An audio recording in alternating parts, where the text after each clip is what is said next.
ഷബാനാസ് കിച്ചണിലേക്ക് എല്ലാവരും ഒരിക്കൽ കൂടി സ്വാഗതം ചെയ്യുന്നു. ഞാൻ എൻ്റെ വീട്ടിലേക്ക് പോവാണ്. വീട്ടിലേക്ക് പോകണ മുമ്പ് നമുക്ക് ഓർഡർ അനുസരിച്ച് വന്ന് ഉണ്ണിയപ്പമൊക്കെ ചെയ്ത് കൊടുത്തതിന് ശേഷമാണ് പോവാണ്. എൻ്റെ വീട് നാട് എന്ന് പറയുന്നത് ചാലിശ്ശേരിയാണ്. ചാലിശ്ശേരി ഇപ്പോൾ ഒന്നും കൂടി അറിയപ്പെട്ടു കഴിഞ്ഞു അല്ലേ. കുട്ടിക്കാലം നമുക്ക് ആർക്കും മറക്കാൻ കഴിയില്ല. ഞാൻ വളർന്നതൊക്കെ ചാലിശ്ശേരിയാണ്. ആ നാട്ടുകാരും കൂട്ടുകാരികളും ഒരിക്കലും എനിക്ക് മറക്കാൻ പറ്റില്ല. വളരെ നല്ല നാടാണ് ചാലിശ്ശേരി. ചാലിശ്ശേരി ഹെൽത്ത് സെൻ്ററിൽ 30 വർഷത്തോളം എൻ്റെ അമ്മ വർക്ക് ചെയ്തതാണ്. സീനത്തിസ്റ്റും സാലിക്ക എന്ന് പറഞ്ഞാൽ എല്ലാവർക്കും അറിയണവർ കമൻറ്റ് ചെയ്യണം കേട്ടോ. ചാലിശ്ശേരിയിൽ ബീഫ്, മീൻ, അതേപോലെ കിണറ്റിൽ നിന്ന് കോരി കുടിക്കുന്ന വെള്ളം, ഇതൊന്നും എനിക്ക് മറക്കാൻ പറ്റില്ല കേട്ടോ. പിന്നെ എൻ്റെ കയ്യിൽ കൊണ്ട് കുറച്ച് ജിലേബിയും കുറച്ച് ഇഷ്ടപ്പെട്ട സാധനങ്ങളൊക്കെ ഉണ്ടാക്കി എല്ലാം കഴിഞ്ഞ് അവിടെ എത്തിയപ്പോൾ 6 മണി കഴിഞ്ഞു കേട്ടോ. അപ്പോൾ ചാലിശ്ശേരി ബസ് സ്റ്റോപ്പിലെത്തിയപ്പോൾ ചായ കുടിക്കാൻ തീരുമാനിച്ചു.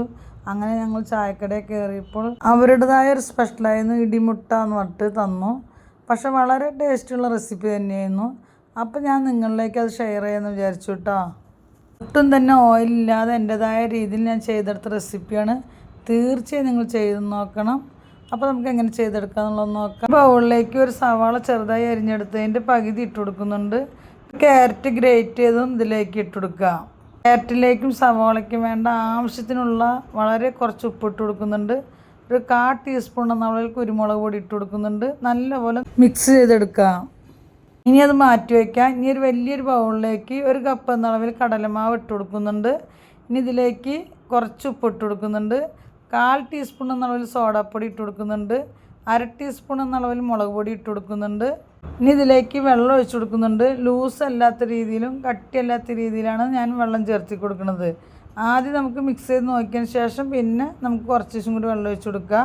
പിന്നെ ഇതിലേക്ക് ഞാൻ ചേർത്തുന്നത് കായത്തിൻ്റെ പൊടിയാണ്. അതും കൂടി ചേർത്ത് നല്ലപോലെ അതേപോലെ മിക്സ് ചെയ്തെടുക്കുക.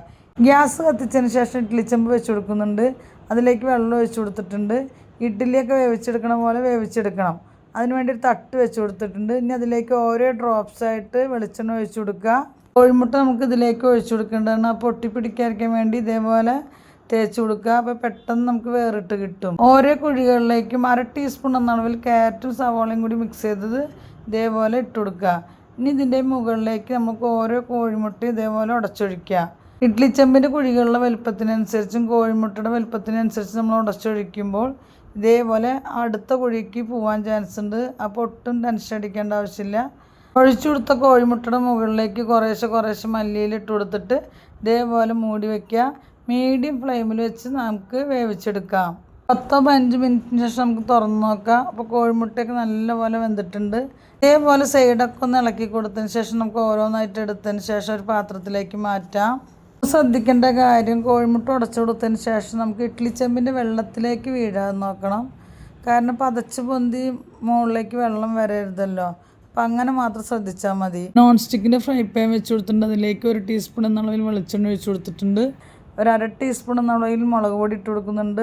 വളരെ കുറച്ച് ഉപ്പിട്ട് കൊടുക്കുന്നുണ്ട്. മുളക് പൊടിയും ഉപ്പൊക്കെ നമ്മൾ എല്ലാത്തിനും ചേർത്തണം. കാരണം എല്ലാം ശ്രദ്ധിച്ചിട്ട് വേണം ചേർത്തി കൊടുക്കാൻ. മിക്സ് ചെയ്തതിന് ശേഷം നമുക്ക് ഗ്യാസ് കത്തിക്കാൻ പാടുള്ളൂ, അല്ലെങ്കിൽ പെട്ടെന്ന് കരിഞ്ഞു പോവും. ഇനി നമുക്ക് ഓരോ കോഴിമുട്ട ഇതിലേക്ക് വെച്ച് കൊടുക്കുക. മീഡിയം ഫ്ലെയിമിൽ വെച്ച് ചെയ്തെടുക്കുക. ഇനി നമുക്ക് ഓരോ കോഴിമുട്ട ഇതേപോലെ തിരിച്ച് മറിച്ചിട്ട് കൊടുക്കുക. മസാലകളൊക്കെ ഇതിൽ പിടിക്കണ പോലെ ചെയ്തെടുക്കുക. ഇനി നമുക്ക് ഈ കോഴിമുട്ടേനൊക്കെ ഒന്ന് മാറ്റി വയ്ക്കാം.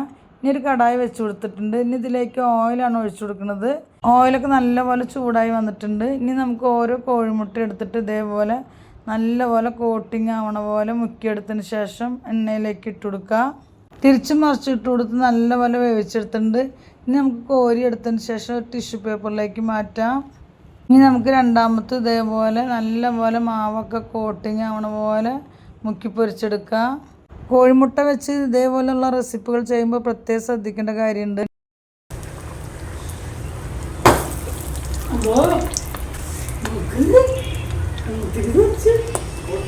ഇതാണ് ഞാൻ പറയാൻ കാരണം, കോഴിമുട്ട ബജി ഇങ്ങനെയുള്ള റെസിപ്പികളൊക്കെ തയ്യാറാക്കുമ്പോൾ ആ വൈറ്റ് വെണ്ണയിൽ കിടന്ന് മൊരിഞ്ഞ് പൊട്ടിത്തെറിക്കുന്നതാണ്. പ്രത്യേകം ശ്രദ്ധിക്കേണ്ട കാര്യമാണ്. ഞാൻ എല്ലാ വീഡിയോസിലും പറയുന്നതാണ്, പക്ഷെ എനിക്കടക്കം അനുഭവം ഉണ്ടായി.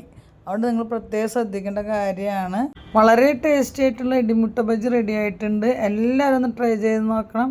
ഇനി നോമ്പൊക്കെയാണ് വരുന്നത്. അപ്പോൾ എല്ലാവരും ഒന്ന് ട്രൈ ചെയ്ത് നോക്കാം. ഈ വീഡിയോസ് നിങ്ങൾക്ക് ഉപകാരപ്രദമായി എന്ന് വിശ്വസിക്കുന്നു. സബ്സ്ക്രൈബ് ചെയ്യാൻ, ലൈക്ക് ചെയ്യാൻ, കമൻറ്റ് ചെയ്യാൻ, ഷെയർ ചെയ്യാൻ മറക്കരുത്. ഇവർ രണ്ടുപേരും എൻ്റെ വീട് അത് ചാലിശ്ശേരി വീട്ടിലത്തെ അംഗങ്ങളാണ് കേട്ടോ. നല്ല രസമാണ് ഇവരെ കളി കാണാൻ. അതാണ് ഞാൻ അവരെ വീഡിയോ ഫസ്റ്റ് ഇട്ടത് കേട്ടോ. അപ്പോൾ ഈ വീഡിയോസ് നിങ്ങൾക്ക് ഉപകാരപ്രദമായെങ്കിൽ സബ്സ്ക്രൈബ് ചെയ്യാൻ, ലൈക്ക് ചെയ്യാൻ, കമൻറ്റ് ചെയ്യാൻ, ഷെയർ ചെയ്യാൻ മറക്കരുത്. പുതിയ വീഡിയോസുമായിട്ട് വരാം.